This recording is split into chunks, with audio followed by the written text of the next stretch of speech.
Gracias por escuchar los podcasts de Radio 5. Acceda a todos los programas en rtv.es/a la carta.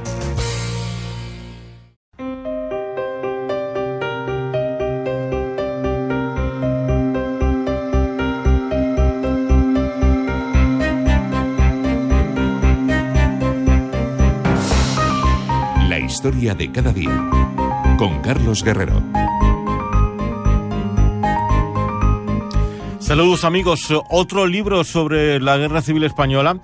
Lo cierto es que no cesan, por ejemplo, de publicarse sin escándalo de nadie, sino todo lo contrario, ensayos sobre la Segunda Guerra Mundial, o este 2017 sobre la Revolución Rusa, en su primer centenario ya, por ejemplo. En los próximos minutos vamos a hablar con un historiador que acaba de publicar un ensayo importante, sí, sobre la Guerra Civil Española, pero enfocada como guerra internacional en España, en el marco de aquel ciclo terrible que devastó Europa en los años 30 y 40 del siglo pasado. La guerra en España como una fase previa a la Guerra Mundial. Es un enfoque relevante que aporta un cierto giro al análisis de lo que fue la Guerra Española, tomando como base lo que ocurrió y sobre todo lo que no ocurrió por entonces en la Sociedad de Naciones creada tras la Primera Guerra Mundial y las complejas relaciones internacionales de aquella época.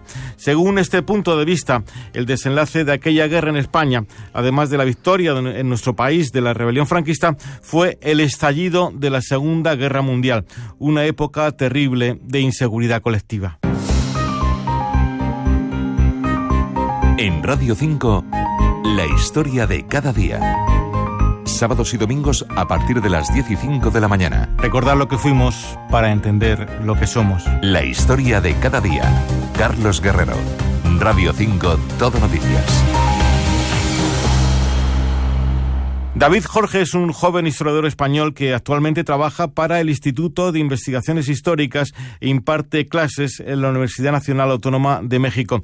En la editorial Tirant Humanidades acaba de publicar un ensayo original e importante titulado Inseguridad colectiva, la sociedad de naciones, la guerra de España y el final de la paz mundial. David Jorge, muy buenos días. Buenos días. Usted aclara en el primer párrafo de su libro el objetivo de su ensayo, determinar qué ocurrió en el ámbito de la Sociedad de Naciones en relación con la Guerra Civil Española. La verdad es que aquel embrión de la ONU actual, creado tras la Primera Guerra Mundial, fue en general una institución de mucho prestigio, es verdad, entre los especialistas en derecho internacional, pero realmente muy inoperante en aquellos tiempos tan turbulentos de los años 20 o 30 del siglo pasado. Sí, había unas expectativas muy superiores en su creación a las que luego hubo con las Naciones Unidas, que fue su organismo sucesor, ¿no? La Sociedad de Naciones nace tras la Primera Guerra Mundial y hay unas expectativas de crear un nuevo orden mundial basado en la seguridad colectiva, en el multilateralismo, que sustituya las alianzas secretas, la diplomacia tradicional, etcétera. Entonces, las expectativas que había en los años 20 en torno a la Sociedad de Naciones eran muy altas. La inoperancia de la Sociedad de Naciones, bueno, a fin de cuentas, dependía el organismo de lo que los Estados miembros hiciesen o no hiciesen, o de hasta qué punto estuviesen o no dispuestos a cumplir con sus obligaciones derivadas del pacto de la propia Sociedad de Naciones. Creo que lo más importante de su ensayo es el análisis de la guerra en España como conflicto internacional y sobre cómo el gobierno de la Segunda República trató de hacerse oír internacionalmente frente a la rebelión militar de julio de 1936. Lo primero que hay que decir probablemente es que los intentos del gobierno español para tratar de canalizar la situación en España hacia la Sociedad de Naciones fueron inútiles también. ¿Por qué? La República, el gobierno de la República, lo primero que hace es lo que procedía a un régimen democrático como era el gobierno republicano, que es acudir a sus regímenes homólogos europeos, a Francia y Reino Unido en primera instancia. El sí inicial de Francia, por motivos que yo explico detalladamente en el libro, va a derivar rápidamente en una retracción que va a plasmarse en lo que se va a llamar la no intervención, que no es sino una intervención efectiva contra la República, una no intervención que solo opera a favor del bando sublevado, precisamente por no tener que ceñirse a obligaciones de ningún tipo de carácter jurídico, de acuerdos interestatales y demás. Cuando Alemania e Italia acuden en ayuda del bando sublevado y la no intervención se plasma, la República acepta la venta de armamento por parte de la Unión Soviética como el único flotador al que puede agarrarse para sobrevivir. Es una ayuda que se concibe como temporal, como no natural. La Unión Soviética no es concebido nunca como el aliado natural la República, ni por la propia República ni por la Unión Soviética.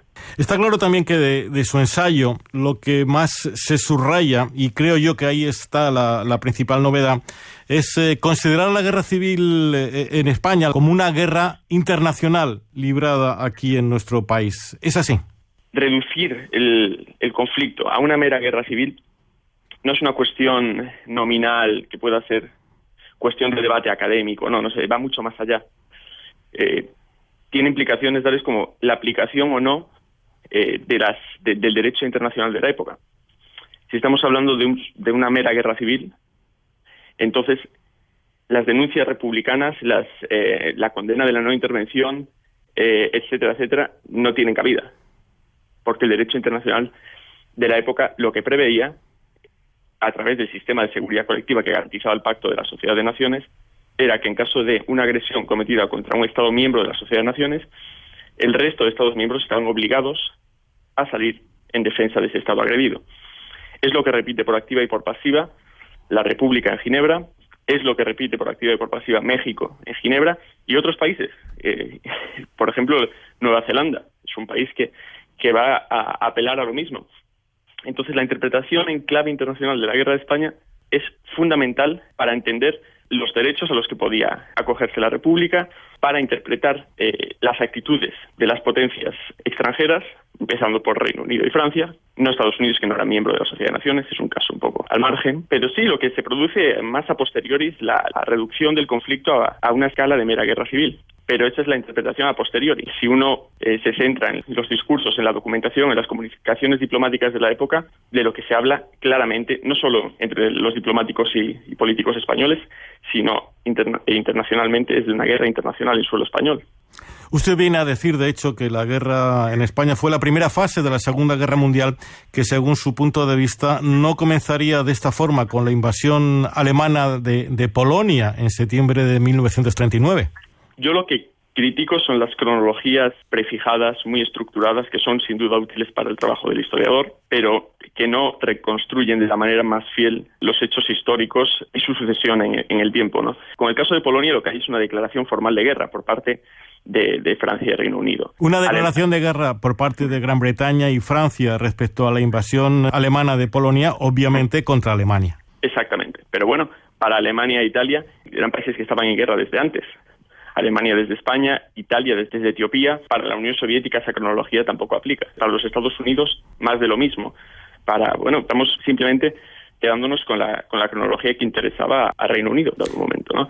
Pero bueno, es una fase más de esa crisis progresiva que representa la Segunda Guerra Mundial. Polonia es una fase más. En España estuvo la última ocasión fue cuando se libró con mayor intensidad esa batalla contra la agresividad del eje que se constituyó precisamente con motivo de España, el eje Roma-Berlín, y fue en España donde no se frenó estos países agresores. Usted también afirma que la acción de guerra internacional llevada a cabo por Italia y por Alemania se inicia, de hecho, lo acaba de subrayar ahora mismo, en España, en el verano de 1936. Puede ser, pero quienes se rebelaron el 17 y 18 de julio de aquel año fueron militares españoles que venían conspirando desde hacía semanas y meses incluso contra el propio gobierno español. En esa conspiración, puedo entender de lo que usted dice en el libro, ¿estaban ya Alemania e Italia? De Alemania no hay ninguna constancia documental hasta el momento de que estuviese implicado en la sublevación. La primera constancia documental corresponde ya al día 25 de julio, que es cuando Hitler da el sí a Franco. En el caso de Italia es diferente. Hay nueva constancia documental descubierta en los últimos años que acredita que Italia estaba ya metida en la conspiración para llevar a cabo el golpe de Estado en España. Claro está que hay un componente endógeno indudable en el conflicto. En ningún momento hay que negar que hay un componente clarísimo de guerra civil. No, la cuestión es que se trata no solo también de una guerra internacional, sino también de un golpe de Estado internacional. Lo que sí está claro es que Inglaterra, sobre todo, y Francia, sustituyeron de facto a la Sociedad de Naciones en relación con lo que esta Liga de Naciones pudiera hacer en relación con la guerra en España, por ese famoso comité de no intervención al que usted ya ha aludido, cuyas medidas, como usted subraya, como ya lo acaba de decir, no funcionaron jamás, excepto por parte de Inglaterra y Francia contra el propio gobierno español.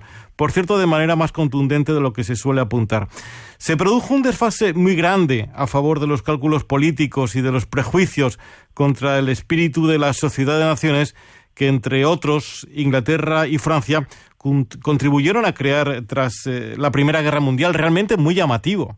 Sí, la verdad que muy poco duró el experimento de la Sociedad de Naciones, y duró muy poco pues por la falta de voluntad política de defender ese nuevo modelo. Bueno, la Sociedad de Naciones nació debilitada ya desde sus primeros días con la ausencia de los Estados Unidos dentro del organismo, por un lado, y por el otro, por fallos relativos a la aplicación de las sanciones comprendidas en el pacto.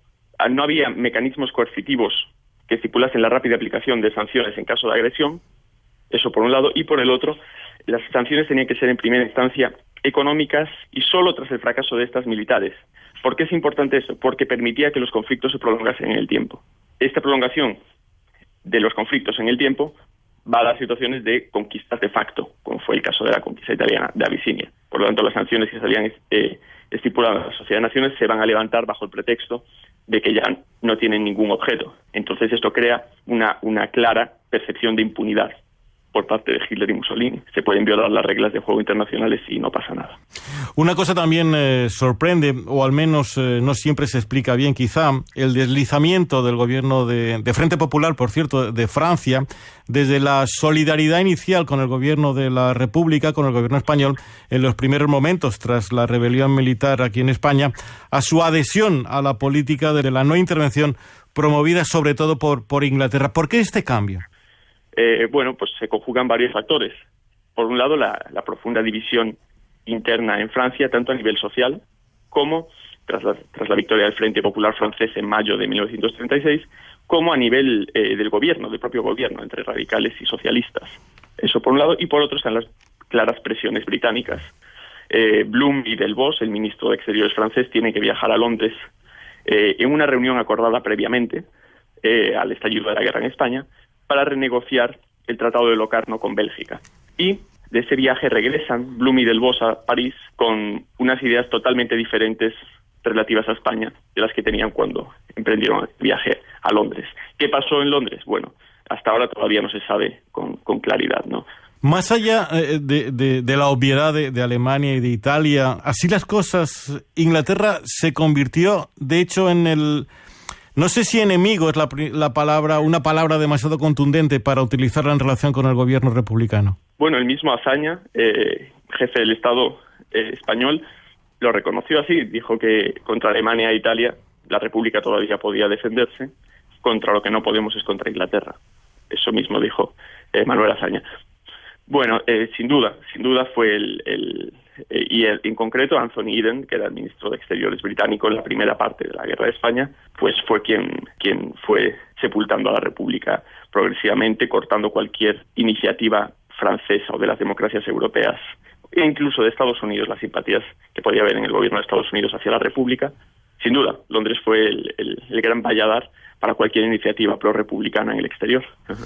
Por cierto, usted califica de desastrosa la designación del cuñado del presidente de la República Española, Manuel Azaña, Cipriano Rivas Cherif, como cónsul en Ginebra, que llevaba incluida la representación de España ante la Sociedad de Naciones. ¿Por qué fue tan desastrosa, en su opinión, esta designación? Bueno, el problema de tener a Rivas Cherif en Ginebra, como usted ha dicho, es que en Ginebra estaba la sede de la Sociedad de Naciones. Entonces, pese a que su puesto no tenía nada que ver a priori con la Sociedad de Naciones, era el cónsul general en Ginebra, sí ese puesto conllevaba ser delegado secretario de la delegación de España ante la Sociedad de Naciones. ¿Qué ocurre? Rivas Cherif se va a dedicar a hacer una diplomacia paralela al del gobierno de la República, al de los sucesivos gobiernos de la República. Quizás como su propio cuñado, quizás como el propio presidente de la República, Manuel Azaña. Sí, en la misma línea y retroalimentándose el uno al otro.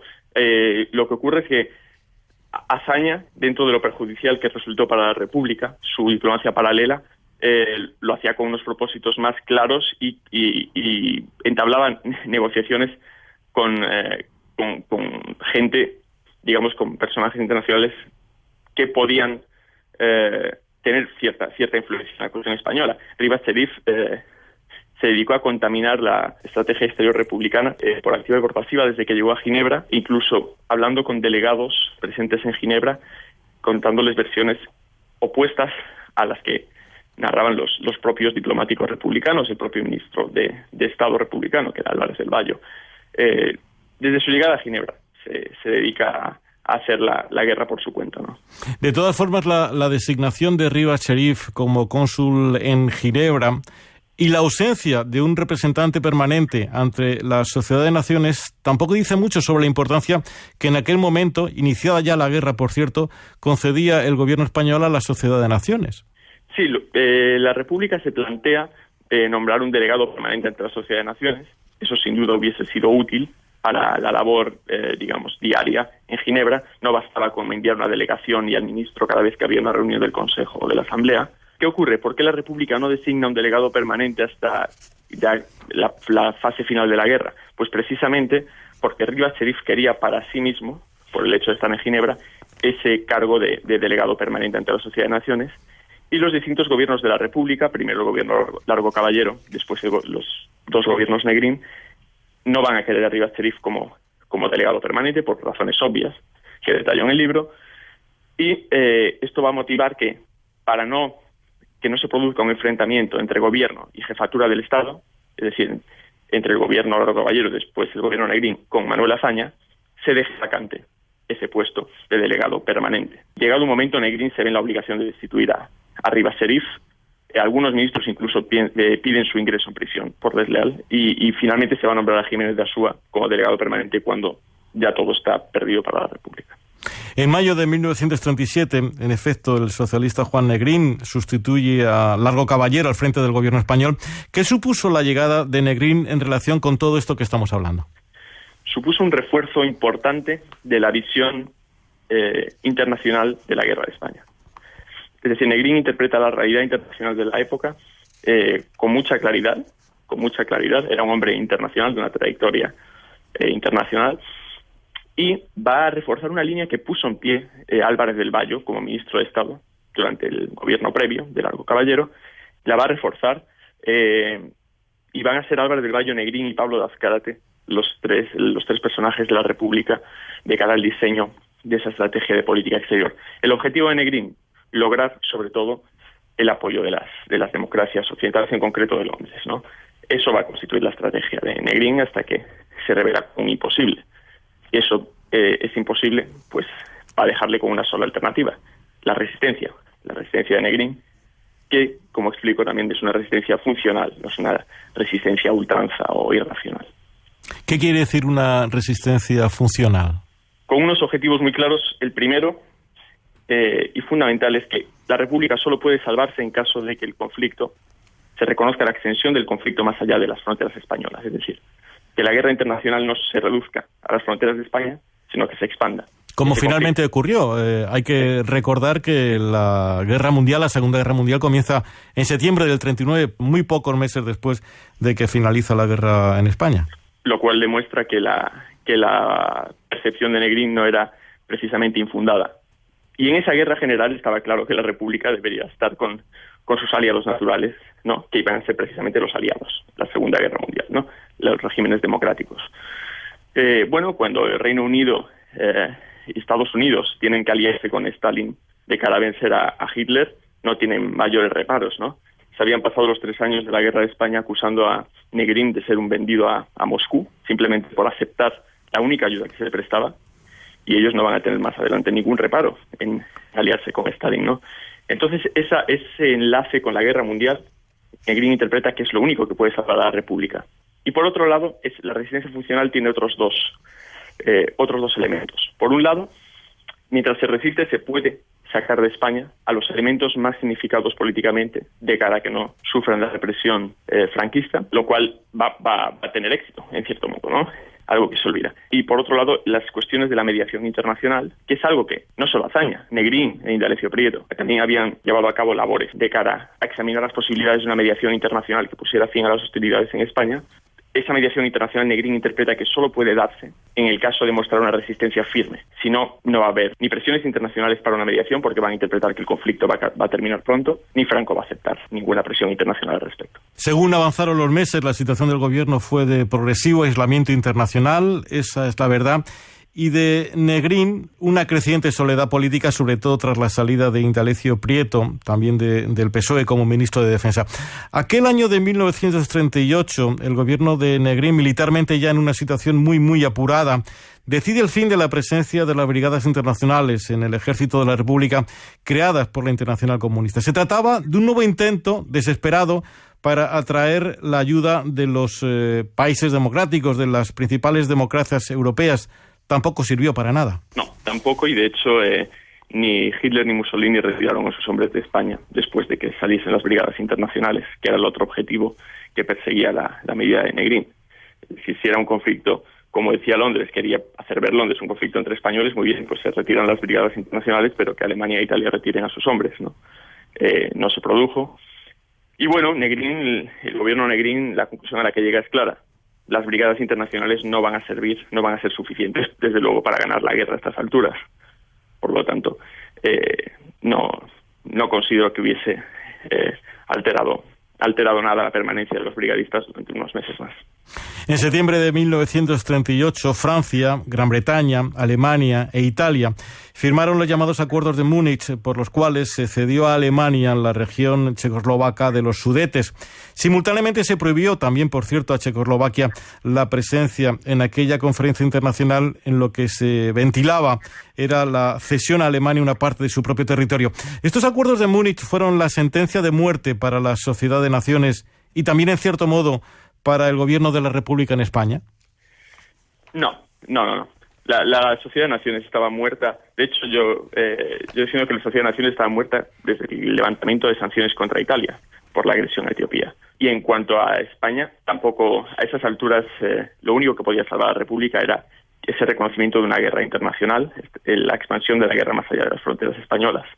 Lo que ocurre en Checoslovaquia, con los acuerdos de Múnich, es, digamos, el canto del cisne de la política de appeasement británica. De apaciguamiento. Exactamente, que va a ser lo mismo que la no intervención. La no intervención es la variable dentro del apaciguamiento, es la variable aplicada al caso concreto español. Pero todo entra dentro de una misma política de línea exterior británica que se inicia en 1931, con la llegada del Partido Conservador al gobierno británico.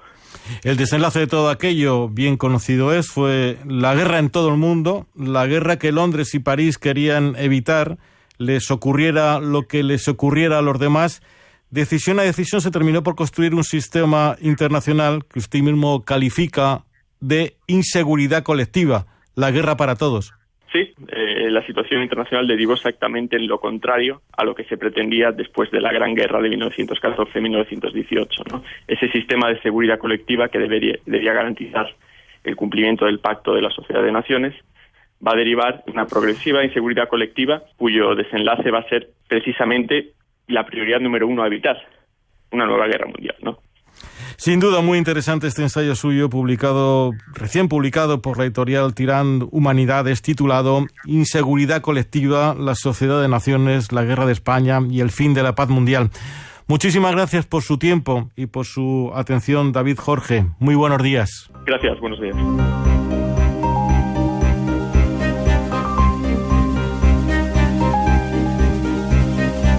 La historia de cada día. Carlos Guerrero. Pues por hoy esto es todo por nuestra parte, amigos. Nuestro diálogo con David Jorge ha agotado hoy nuestro tiempo. Muchísimas gracias por la atención que nos prestan. Recuerden, ya saben, este programa también lo pueden escuchar en internet, en el apartado de A la Carta de nuestra página web rtve.es. Saludos de Antonio Arévalo, nuestro realizador, y de quien les habla, Carlos Guerrero. Hasta mañana.